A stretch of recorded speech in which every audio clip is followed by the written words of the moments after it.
حضرت علی پھر ان کو جواب دیتے ہیں کہ تمہارا تو انتقال ہو گیا، اب تمہاری بیوی نے دوسرا نکاح کر لیا، دوسرا گھر بسا لیا، اور تمہارے بھائی لوگوں نے تمہارے مال کے اوپر قبضہ کر لیا ہے۔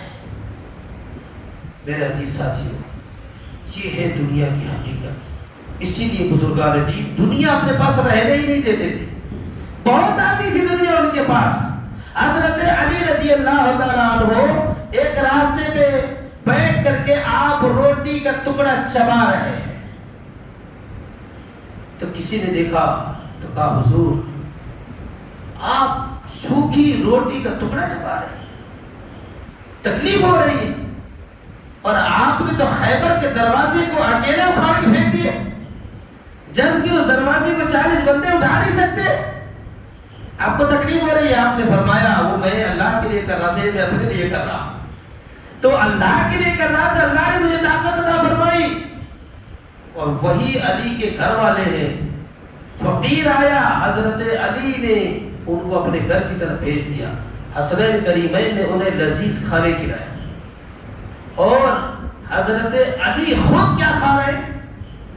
سوکھی روٹی کا ٹکڑا، اور ان کے بیٹے ان کے مہمان کی عزت نوازی کر رہے ہیں، اچھا سے اچھا لذیذ کھانا کھلا رہے ہیں۔ حضرت علی کے پاس دنیا آئی، دنیا، حضرت علی کے پاس جب دنیا آئی نا، بڑی حسین و جمیل شکل میں آئی، بڑی بن سور کے آئی۔ حضرت علی نے فرمایا او دنیا میرے پاس سے چلی جا، میں تجھے 3 طلاق دے چکا ہوں، میں تجھے 3 طلاق دے چکا ہوں۔ اور جانتے ہیں انہوں نے دنیا کو لات مار دیا، میں تو نہیں گیا بھائی، لوگ بتاتے ہیں، کتابوں میں بھی پڑھا ہے، لوگوں سے سنا ہے کہ حضرت علی کی مزار پر 56 ٹن سونا لگا ہوا ہے۔ کتنا؟ 56 ٹن سونا ان کی مزار پہ لگا ہوا ہے۔ تو دیکھو انہوں نے دنیا کو چھوڑا، دنیا ان کے قدموں کو نہیں چھوڑ رہی ہے۔ اچھا دنیا کی مثال کیسی پتہ ہے؟ انسان کا جیسے سایہ، آپ دھوپ میں چلچلاتی دھوپ میں چلیے، سایہ آپ کے پیچھے پیچھے چل رہا ہے، آپ اس سے پیچھا نہیں چھڑا سکتے۔ آپ سوچے چلو میں الٹا بھاگتا ہوں، آپ الٹا بھاگیں گے تو وہ بھی پیچھے پیچھے، آگے بھاگیں گے تو پیچھے بھاگیں گے، تو سایہ آپ کا پیچھا نہیں چھوڑتا، یہاں تک کہ بھاگتے بھاگتے دم نکل جائے گا مگر یہ سایہ آپ کا پیچھا نہیں چھوڑتا۔ اسی طریقے سے دنیا انسان کا پیچھا نہیں چھوڑتی، لیکن جو اس کے پیچھے بھاگتا ہے وہ تباہ و برباد ہو جاتا ہے۔ بزرگان دین فرماتے ہیں کہ دنیا سے اتنا ہی لگاؤ رکھو جتنا کہ کشتی پانی سے رکھتی ہے، کشتی پانی سے جتنا لگاؤ رکھتی ہے اتنا ہی لگاؤ رکھو۔ مثال کے طور پر کشتی پانی میں چلتی ہے، پانی سے اس کی دوستی ہے جبھی تو چلتا ہی ہے، لیکن دوستی کتنی ہے؟ اپنے اندر آنے نہیں دیتی۔ اگر جس دن اجازت دے دے اپنے اندر آنے کی تو ڈوب جائے گی، وہ چلے گی نہیں، ہے نا؟ تو میرے بھائی اسی طریقے سے مثال کے طور پر آپ سمجھ لیں، ہماری بستی کے اندر اگر کوئی بندہ گناہ کرتا ہے، کوئی بندی گناہ کرتی ہے اور ہمیں پتا ہے، تو ہمارا کام ہے اسے روکنا۔ آج جو علماء کرام لوگوں کو برائیوں سے روکتے ہیں، اس روکنے کی وجہ سے لوگ علماء کرام کو گالی دیتے ہیں، چوراہے پر بیٹھ کر ان کی شان میں گستاخیاں کرتے ہیں، انہیں برا بھلا کہتے ہیں۔ کیوں کہتے ہیں؟ کیونکہ جب بیمار کسی ڈاکٹر کے پاس جاتا ہے تو ڈاکٹر اس کا معائنہ کرتا ہے اور پھر دیکھتا ہے یار یہ پھوڑا ہو گیا ہے، پک گیا ہے، اندر مواد ہو گیا ہے، فاسد مادہ نکالنا پڑے گا، تو وہ چیرا لگاتا ہے۔ تو اب مریض درد کی وجہ سے کراہتا ہے، چلاتا ہے اور روتا ہے اور ڈاکٹر کو گالی دیتا ہے، لیکن ڈاکٹر یہ سوچتا ہے کہ یہ جو گالی دے رہا ہے نا، یہ نہیں گالی دے رہا ہے، اس کا مرض مجھے گالی دے رہا ہے کہ نہیں؟ تو وہ یہ پرواہ نہیں کرتا ارے یار چلو ذرا مجھے گالی دے رہا تو میں چھوڑ دیتا ہوں اسے، نہیں، بلکہ وہ اس وقت جو ہے اس کا برابر چیرا لگا کے پورا فاسد مادہ نچوڑ کے نکال دیتا ہے، اور پھر اس کے بعد وہ مریض جب گھر کو جاتا ہے تو اسے اچھی نیند آتی ہے، ابھی تک نیند نہیں آ رہی تھی چونکہ اندر فاسد مادہ تھا۔ اب جب وہ پڑھ کے صبح بیدار ہو کے ڈاکٹر کے پاس آتا ہے تو بڑا شرمندہ ہوتا ہے. وہ کہتا ہے ڈاکٹر صاحب اس سے غلطی ہو گئی, مجھے معاف کر دیں. یقین جانے کل آپ نے آپریشن کیا, میں درد کی وجہ سے میں نے آپ کو کتنا برا بھلا کہا, آپ کو گالی گلوچ کیا, لیکن میں آج بڑا شرمندہ ہوں. آپ نے آپریشن کیا, کل مجھے تکلیف تو بہت ہوئی تھی, لیکن یقیناً آپ کے آپریشن کرنے کی وجہ سے مجھے بڑا سکون ملا. آج رات میں بڑا سکون سے سویا. میں آپ کا بڑا شکریہ ادا کرتا ہوں, دھنیہ واد کہتا ہوں, بڑی آپ کی عزت کرتا ہوں. اور وہ پھر معافیا مانگتا ہے. میرے عزیز ساتھیوں, تو علماء کرام کو قطعاً اس بات کا برا نہیں لگتا کہ لوگ ہمیں کیا کہتے ہیں, لوگ ہمیں برا بھلا کہتے ہیں, گالی گلوچ کہتے ہیں. وہ اپنی ذمہ داری ادا کر رہے ہیں. تو ہم سب کی ذمہ داری ہے. آپ نے اگر کوئی برائی دیکھی, آپ کا کام ہے اسے سمجھانا, اسے برائی سے روکنا. میں مثال کے طور پر آپ کو ایک ادھارن دیتا ہوں, ایک مثال دیتا ہوں.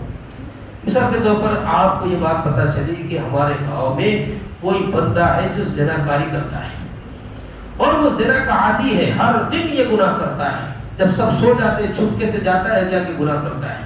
آپ کو معلوم کوئی عورت ہے جو بدکارہ ہے اور وہ غیر مردوں سے سمبند بناتی ہے, اور آپ کو یہ بات معلوم ہے, لیکن آپ نہیں بولتے. آپ بولتے یار ہم کو کیا رہنے دینا ہے, اس کا عمل اس کے ساتھ, ہمارا عمل ہمارے ساتھ, ہے نا.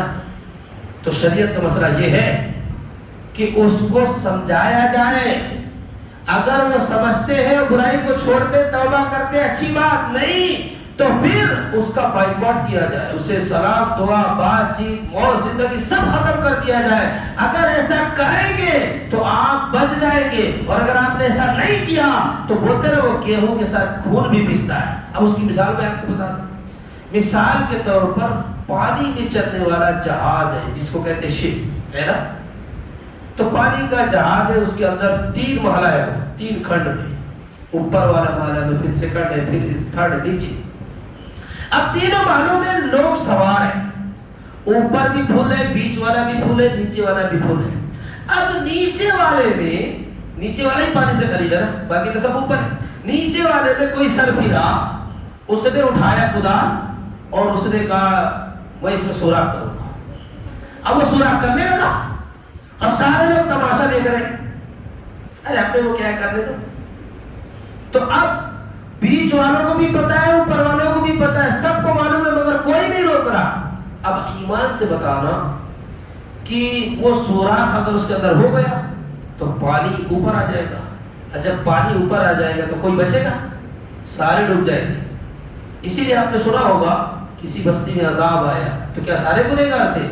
گنہگار کوئی ایک بندہ تھا, لیکن اس کی وجہ سے نیک لوگ بھی ڈوب گئے, نیک لوگ بھی تباہ ہو گئے, نیک لوگ بھی جل کے راکھ ہو گئے. کیوں؟ انہوں نے برائی سے روکا نہیں. آپ تو برے نہیں تھے, لیکن آپ نے اسے برائی سے روکا کیوں نہیں؟ یہ اصول ہے, یہ ضابطہ ہے.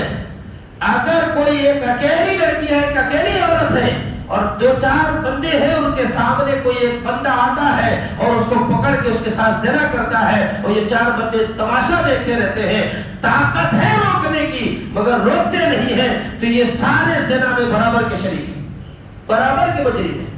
آپ کی ذمہ داری بنتی ہے اسے روکیں, سمجھانے سے مانے تو, نہیں تو لات جوتا جس طرح سے مانے اس کو اس برائی سے روکنا ہے.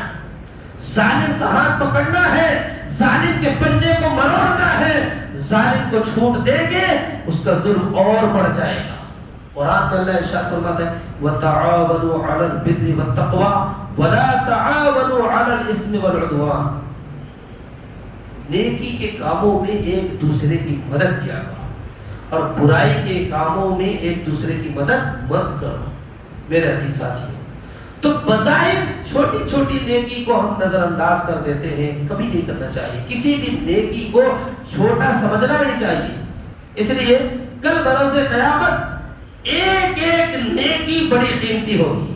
حدیث پاک میں آتا ہے کہ ایک بندے کے اعمال تولے جائیں گے تو ایک نیکی کم پڑ جائے گی, تو اسے کہا جائے گا کہ تجھے مہلت دی جاتی ہے, مانگ لے شاید کہیں سے مل جائے. تو اب ظاہر سی بات ہے کہ دنیا میں سب سے زیادہ عزیز کون ہے؟ ماں باپ, ہے نا. ماں باپ کا پیار دنیا میں کوئی اس کی مثال نہیں دے سکتی. بیوی اگر شوہر سے محبت کرتی ہے تو مطلب سے کرتی ہے نا؟ بیٹا بیٹی محبت کرتے ہیں تو مطلب سے کرتے ہیں، عزیز رشتہ دار محبت کرتے ہیں، بہن بھائی یہ سارے اپنے مطلب سے محبت کرتے ہیں۔ اگر آپ ان کے مطلب کے نہیں ہوں گے تو کوئی آپ کو نظر اٹھا کے بھی نہیں دیکھے گا۔ لیکن ماں باپ بے لوث محبت کرتے ہیں، ان کا کوئی مطلب نہیں ہوتا ہے، لیکن ایسی بے لوث محبت والے بھی وہ بندہ ایک نیکی مانگنے جائے گا اپنے ماں باپ سے، کہے گا کہ ہم کو ایک نیکی دے دو، ایک نیکی ملنے سے میں جنت کا حقدار بن جاؤں گا، ہے نا؟ اسی کے بارے میں قرآن میں اللہ ارشاد فرماتا ہے وَصَاحِبَتِهِ وَأَخِيهِ وَأُمِّهِ وَأَبِيهِ، یعنی اس دن سب ایک دوسرے سے بھاگ رہے ہوں گے، کوئی کسی کی مدد نہیں کرے گا۔ یعنی قیامت کا دن ایسا دن ہے کہ اس وقت کوئی کسی کا مددگار نہیں ہوگا، کوئی کسی کی ہیلپ نہیں کرے گا، کوئی کسی کو ایک نیکی دینے تیار نہیں ہوگا۔ یوم یفر المرء من اخیہ وامہ وابیہ وصاحبتہ وبنیہ، اس دن کوئی کسی کی مدد نہیں کرے گا، ماں باپ بیٹا بھائی بہن سب ایک دوسرے سے بھاگ رہے ہوں گے۔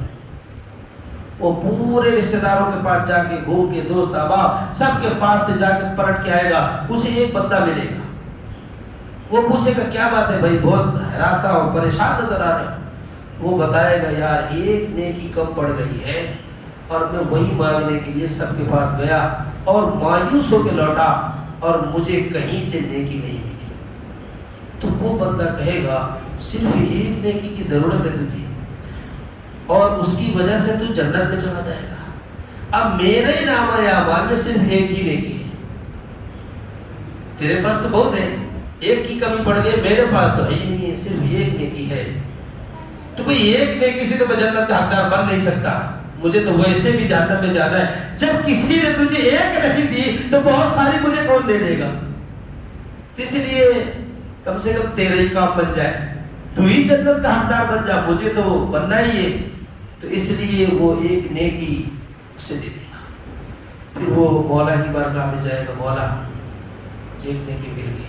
اللہ فرمائے گا تجھے نیکی مل گئی، کس نے دیا؟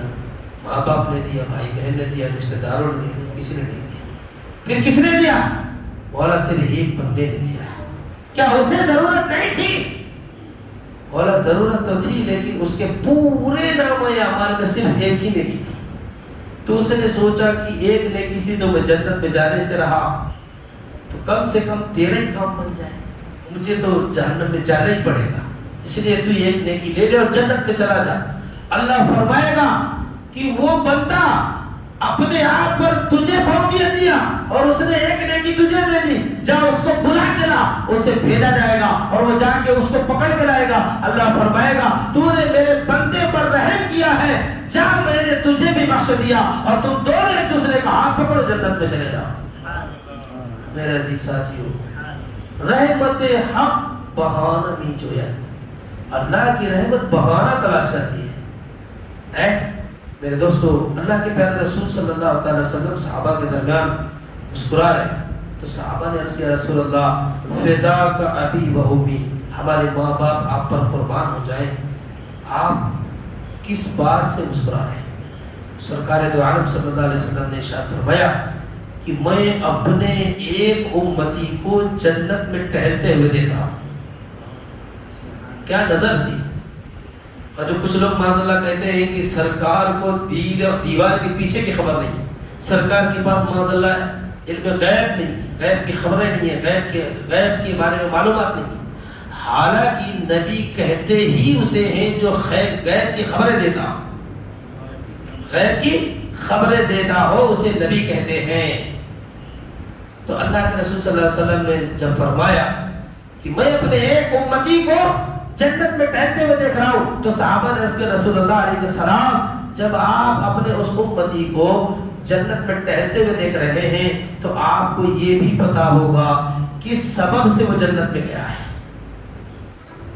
کس نیکی کی وجہ سے وہ جنت میں گیا ہے۔ سرکار نے فرمایا ہاں میں جانتا ہوں، میرا وہ امتی راستے سے گزر رہا تھا اور اس نے دیکھا کہ راستے میں کوئی تکلیف دہ چیز پڑی ہوئی ہے، اس نے یہ سوچ کر کے یہ سوچ کر کے کہ کسی انسان کا پاؤں اس میں پڑ جائے اور وہ زخمی نہ ہو جائے، اس وجہ سے اس نے اس چیز کو اٹھایا اور راستے سے الگ اٹھا کے پھینک دیا۔ اللہ تعالیٰ کو اس کی یہ عادت پسند آ گئی، یہ میرا بندہ ہو کر دوسرے بندے کا بھلا چاہتا ہے، اس لیے اے بندے میں تیرے گناہوں کو معاف فرماتا ہوں، میں تیرے گناہوں کو بخش دیتا ہوں، اور اللہ نے اسے جنت کا حقدار بنا دیا۔ کیا معلوم ہوا؟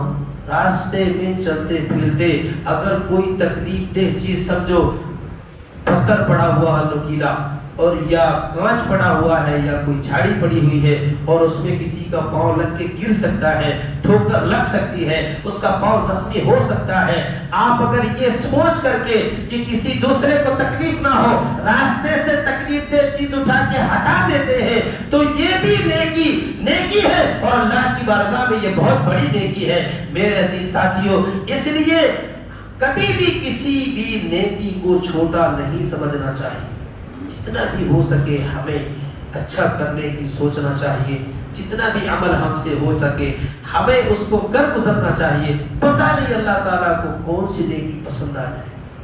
ایک فاحشہ عورت تھی، فاحشہ سمجھتے ہیں نا، بدکار عورت جو غیر مردوں کے ساتھ صحبت بناتی ہے، تو ایک راستے سے گزر رہی تھی، اس نے دیکھا کہ ایک کتا جو پیاس سے تڑپ رہا ہے، مر رہا ہے، اور چند قطرے پانی اگر اسے مل جائے تو وہ اس کی زندگی بچ سکتی ہے۔